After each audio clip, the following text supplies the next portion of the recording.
This segment of the news is brought to you by Sun Oil Limited. Welcome back. Former Minister of Social Services Melanie Griffith chided the Minister administration for abandoning the RISE program, calling out former Minister of Social Services Lanisha Rowe, claiming that the government was dishonest in reasoning for why the $5.4 million program was cancelled.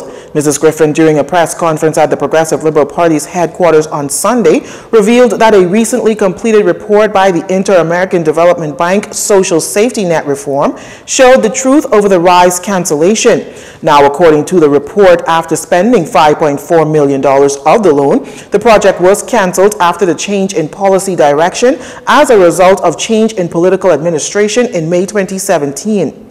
After 2 years of stonewalling and outright falsehoods, the truth has finally been revealed about the termination of the project, which the former Minister of Social Services and Urban Development said was terminated by the bank on more than one occasion. Even on the floor of the House of Assembly, she made that statement.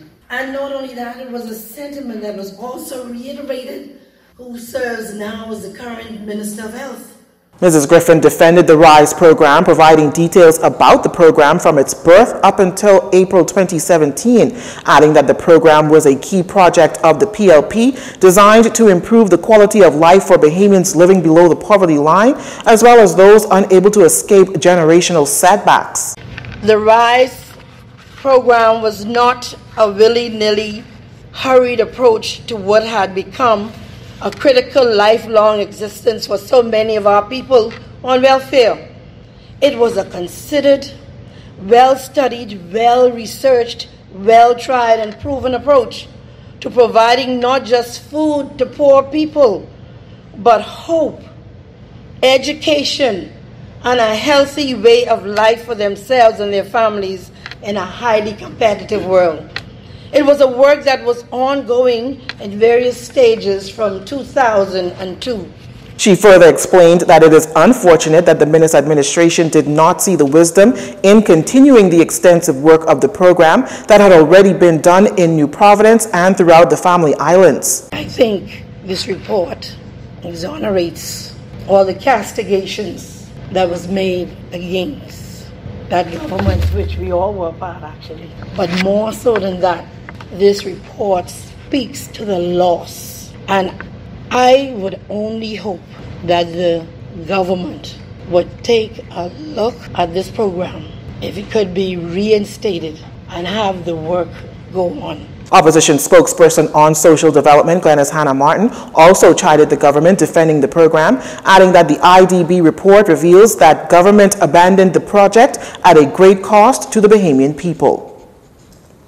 Shifting gears, police on the island of Grand Bahama are investigating a traffic accident that has left a male dead. Reports are that shortly after 1 a.m. on Sunday, officers from the traffic division were called to a traffic accident that occurred at the intersection of Coral Road and Ponce de Leon Drive. Two vehicles, a blue Nissan Cube occupied by a lone driver and a black Chevrolet Equinox also occupied by a lone driver, reportedly collided.